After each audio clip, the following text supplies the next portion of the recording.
গোপনাঙ্গ যাদের ঠিকমতো শক্ত হচ্ছে না, দাঁড়াচ্ছে না, তাদের একটা বিষয় জানা থাকতে হবে যে এখানে যে ফিগারটি আমরা দেখতে পাচ্ছি, এখানে দেখুন আপনার পেটের প্রধান যে রক্তনালী, এই রক্তনালী থেকে যে পুডেন্ডাল আর্টারির মাধ্যমে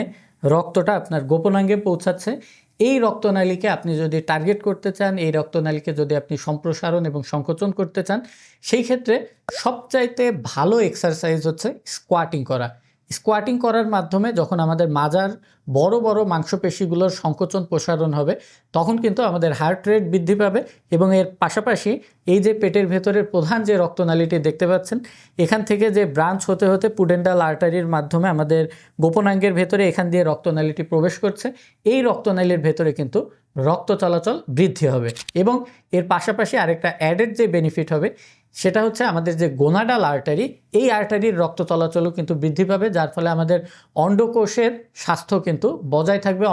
কোষের ঘনত্ব ভালো থাকবে এবং এখান থেকে বীর্য তৈরির যে প্রক্রিয়া আছে, এই প্রক্রিয়াটা কিন্তু ত্বরান্বিত হবে। বিশেষ করে যাদের ভেতরে বীর্যের গুণগত মান ভালো না থাকার কারণে বাবা হতে পারছেন না,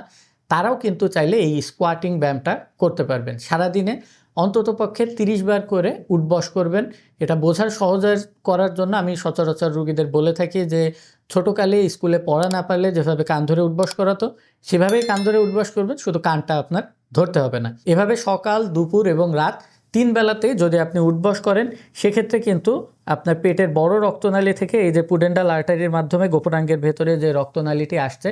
এই রক্তনালীর রক্ত চলাচল কিন্তু বাড়বে হৃদস্পন্দন বাড়ার মাধ্যমে, যার ফলে আপনার গোপনাঙ্গের উত্থানটা কিন্তু সক্রিয় থাকবে। যাদের দীর্ঘদিন ধরে এমন সমস্যা হচ্ছে, তারা অন্তত পক্ষে 1 থেকে 3 মাস পর্যন্ত এটা কন্টিনিউ করলে ভালো একটা ফল পাবেন ইনশাআল্লাহ।